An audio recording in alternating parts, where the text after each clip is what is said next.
बच्चों, ये आपका चौथा लेक्चर है क्लास 11th का। फर्स्ट लेक्चर में हमने आपको लिविंग बींग्स के कैरेक्टरिस्टिक्स बताए थे। सेकंड लेक्चर में हमने आपको प्लांट और एनिमल के बीच में डिफरेंस बताया था। थर्ड लेक्चर में बच्चों हमने लिविंग और नॉन लिविंग के बीच में डिफरेंस बताया था। और ये फोर्थ लेक्चर है जिसमें हम आपको बायोडाइवर्सिटी समझाएंगे कि क्या है बायोडाइवर्सिटी, और उसके बाद ये बायोडाइवर्सिटी की वजह से क्यों हम लोग प्लांट्स या एनिमल्स या जितने भी लिविंग बींग्स हैं उनका नॉमेनक्लेचर करते हैं, हमें नॉमेनक्लेचर की ज़रूरत क्यों होती है। तो आइए बच्चों देखते हैं कि बायोडाइवर्सिटी क्या है। बायोडाइवर्सिटी जो जैव विविधता, बच्चों लिविंग वर्ड्स में जो विभिन्नताएं हैं, लिविंग वर्ड्स की जो विभिन्नताएं हैं उसे हम लोग बायोडाइवर्सिटी कहते हैं।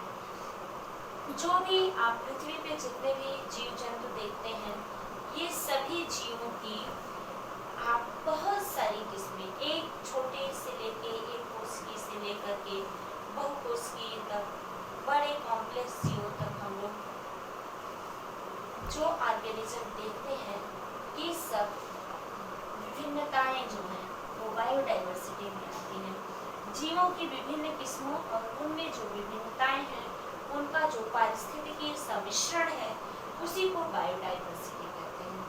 पौधों और जंतुओं की लगभग 20 लाख जातियां जो है वो नोन है। पृथ्वी पर ज्ञात पौधों तथा जंतुओं की करीब 20 लाख जातियां हैं। इनमें से 15 लाख जातियां जंतुओं की हैं और 5 लाख जातियां जो हैं वो पौधों की हैं। और कुछ ऐसे भी प्लांट्स या एनिमल हैं जिसकी जानकारी हमें फॉसिल से मिलती है, जीवाश्म से मिलती है। ये वो जीव हैं जो बहुत पहले जमीन के नीचे दब गए थे, किसी भी प्राकृतिक आपदा की वजह से ये जमीन में बहुत नीचे दब गए थे। और इन जीवों के जीवाश्म से हम लोग उन जीवों के बारे में पता लगाते हैं। बच्चों, जो जीव हैं ये अपने वास स्थान के आधार पे दो तरह के हैं, एक स्थलीय और दूसरे जलीय। कुछ ऐसे जंतु हैं जो स्थल पे रहते हैं, ये या कुछ ऐसे जीव हैं जो स्थल पे रहते हैं, उन्हें हम लोग टेरेस्ट्रियल कहते हैं। तथा वो जीव जो पानी में रहते हैं उन्हें एक्वाटिक कहते हैं। जो टेरेस्ट्रियल है ये स्थल पे है और जो एक्वाटिक है वो पानी में है। अब पानी जो वाटर इकोसिस्टम है, जो वाटर है वो दो तरह का है पृथ्वी पे, आप जानते हैं। एक समुद्र का खारा जल है, दूसरा नदियों, तालाबों तथा झीलों का फ्रेश वाटर जिसे आप कहते हैं, जो मीठा पानी है। तो बच्चों, जो मैरीन वाटर है इसमें दो तरह के जो जीव होते हैं उनको दो भागों में बांटा गया है। एक वह जीव जो समुद्र की तलहटी पे या चट्टानों से हमेशा के लिए अटैच होते हैं, जो फ्री नहीं होते हैं, उन्हें हम लोग बेंथिक कहते हैं। तथा दूसरा फॉर्म है जिसे पेलाजिक कहते हैं, ये पानी में तैरने वाले जीव होते हैं। इसी तरह से बच्चों, जो एक्वाटिक इकोसिस्टम है, जो फ्रेश वाटर का, इसमें भी दो तरह के ऑर्गेनिजम्स हैं। एक वो जो जिन्हें हम लोग लेंटिक कहते हैं, ये स्टैग्नेंट होते हैं, यानी कि ये एक जगह पर स्थिर होते हैं, ये सबस्ट्रेटम से जुड़े हुए होते हैं। और दूसरे जो हैं वो लोटिक हैं, यानी कि जो पानी में तैरते रहते हैं, जो फ्लोटिंग है। बच्चों, जो पेलाजिक हैं ये समुद्र तल से जो निकट होते हैं, जो समुद्र तल से 200 मीटर तक के डिस्टेंस पे जो पास में होते हैं उन्हें हम लोग नेरेटिक एनिमल कहते हैं। तथा जो समुद्र तल से दूर गहराई में होते हैं उन्हें हम लोग ओशियानिक एनिमल कहते हैं। इससे बच्चों एक बड़ा ही इंटरेस्टिंग टर्म है कि जो फिशेस हैं, मछलियाँ हैं, उनसे रिलेटेड ये टर्म है कि बच्चों ये मछलियाँ जो हैं अपने ब्रीडिंग पीरियड में जब इनमें जनन होता है उस समय कुछ मछलियाँ समुद्र तल से स्टुअरी में आती हैं, नदियाँ जहाँ मुहाने पर आकर जहाँ समुद्र में मिलती हैं उस जगह पर ये आती हैं मछलियाँ। इनके मछलियों के इस तरह के माइग्रेशन को हम लोग एनाड्रोमस कहते हैं। तथा कुछ फिशेज ऐसी हैं जो रियल में फ्रेश वाटर हैं, जो नदी के पानी में होती हैं, लेकिन वो ब्रीडिंग पीरियड में समुद्र के पानी में चली जाती हैं। इस तरह के माइग्रेशन को हम लोग टेट्राड्रोमस कहते हैं। बच्चों, ये तो हमने कुछ बातें आपको बायोडाइवर्सिटी और जीवों के बारे में बताई। जो इम्पोर्टेंट चीज़ है हमारी, उस पर हम लोग आते हैं, वो है हमारी नॉमेनक्लेचर। आप जानते हैं कि पृथ्वी पे जितने भी जीव हैं वो सभी जीवों की बहुत सारी स्पेसीज हैं। अच्छा, एक ही जीव को अलग अलग स्थानों पर अलग अलग नाम से जाना जाता है, जिसे उसका लोकल नेम कहते हैं। जैसे कोई जीव है, उसको स्थानीय भाषा में जिस नाम से जाना जाता है, that name is that's animals या दैट्स प्लांट्स लोकल नेम। इसको हम लोग स्थानीय नाम कहते हैं। अब चूंकि स्पेसीज की विभिन्नता है, ये ऑर्गेनिज्म बहुत सारे हैं, तो इनके नॉमेनक्लेचर के लिए एक इस तरह का नाम हो जिस नाम से सभी लोग इन्हें जाने। वह नाम जिस नाम से एक ऑर्गेनिज्म को सभी लोग जाने, इसलिए इसके नॉमेनक्लेचर की आवश्यकता होती है।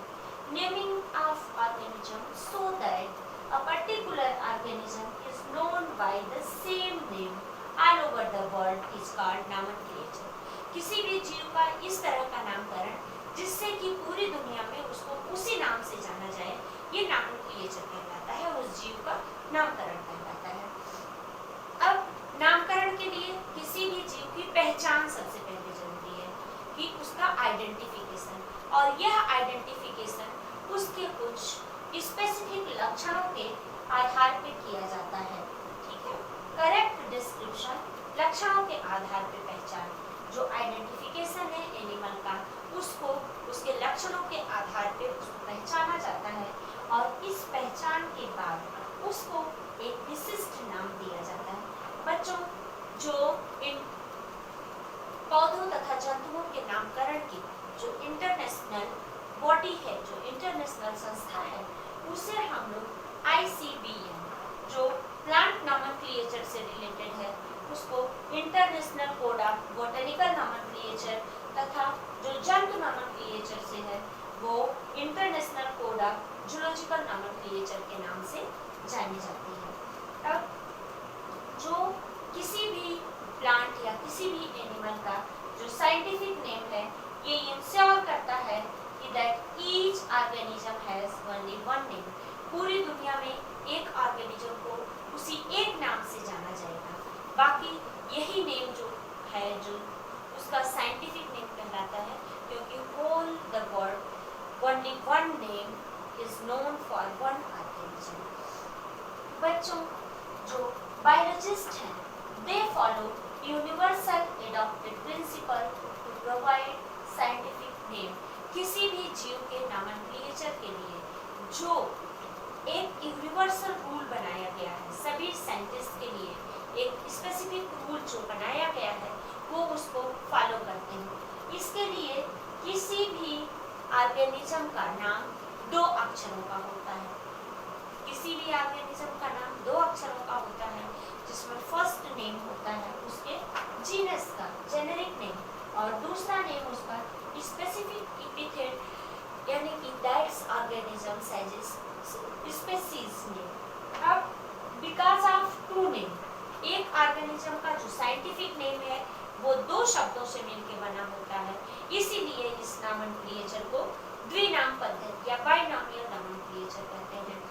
ये नॉमेनक्लेचर एक साइंटिस्ट थे जिनका नाम था कैरोलस लीनियस।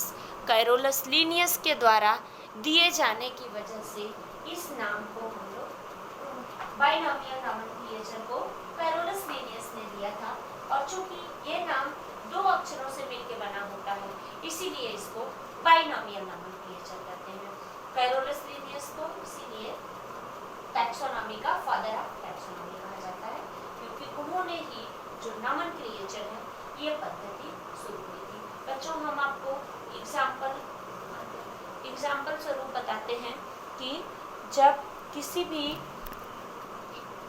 प्लांट या एनिमल का नाम लिखा जाता है तो वो 2 अक्षरों का होता है। पहला अक्षर उसका जीनस और दूसरा अक्षर उसका स्पीशीज। जीनस जैसे आप मैंगीफेरा इंडिका, आम जो है, आम का नाम होता है मैंगीफेरा इंडिका। जो मैंजीफेरा है वो उसका जीनस है और जो इंडिका है वो स्पीशीज है। तो मैंजीफेरा इंडिका आम का बॉटनिकल नेम है, जिसमें मैंजीफेरा जीनस है और इंडिका स्पीशीज है। इसी तरह से जैसे सरसों है ब्रैसिका, ये देखिए मैंजीफेरा इंडिका, ये आम का बॉटनिकल नेम है। ठीक है, आप मनुष्य का जूलॉजिकल नेम जानते हैं, होमो सेपियंस। इसी तरह से सरसों है, सरसों का बॉटनिकल नेम होता है ब्रैसिका कैम्पेस्ट्रिस, ब्रैसिका कैम्पेस्ट्रिस। अब पहला नाम जो ब्रैसिका है वो उसका जीनस है और कैम्पेस्ट्रिस उसकी स्पीशीज है। इसी तरह से मैंजीफेरा आम का जीनस है और इंडिका इसकी स्पीशीज है। तो इस तरह से बच्चों हम किसी भी जीव का, चाहे वो जंतु हो चाहे वो प्लांट हो, जब उसका नॉमेनक्लेचर करेंगे तो 2 नाम होंगे। पहला नाम उसका जीनस होगा, दूसरा नाम उसका स्पीशीज होगा। हम आपको आगे पढ़ाएंगे कि क्या रूल्स हैं, किन रूल्स के अकॉर्डिंग नॉमेनक्लेचर किया जाता है, जिसमें कि जब भी ये जो दोनों नाम हैं ये लैटिन नाम होते हैं, ये दोनों शब्द लैटिन भाषा से लिए जाते हैं और जब हम लोग बुक में इसे लिखते हैं तो इसको इटैलिक लिखते हैं, लेकिन चूंकि आप जब कॉपी में लिखते हैं तो ऑलवेज इसको अंडरलाइन करते हैं, क्योंकि इसको आप इटैलिक नहीं कर सकते। हमेशा याद रखिएगा कि किसी भी एनिमल या किसी भी प्लांट का जब आप नाम लिखेंगे तो वो फर्स्ट नेम जो जीनस का होगा ये कैपिटल लेटर में होगा और जो स्पीशीज का होगा वो स्मॉल लेटर में होगा।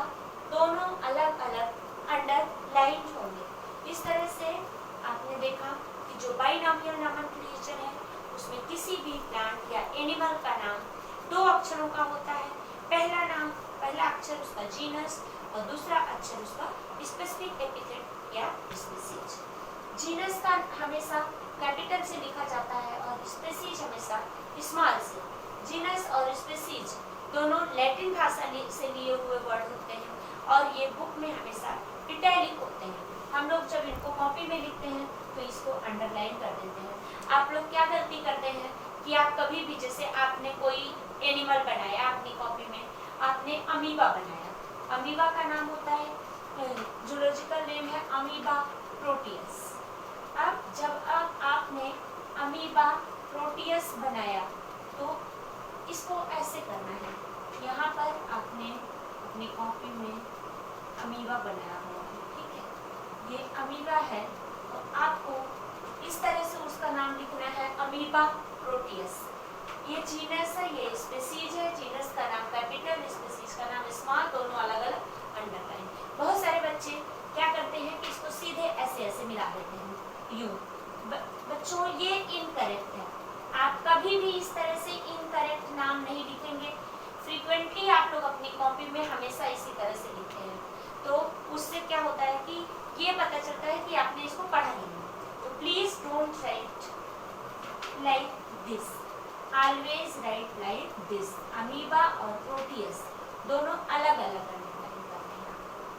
थैंक यू बच्चों, नेक्स्ट लेक्चर में हम आपको इसके आगे का कंटिन्यू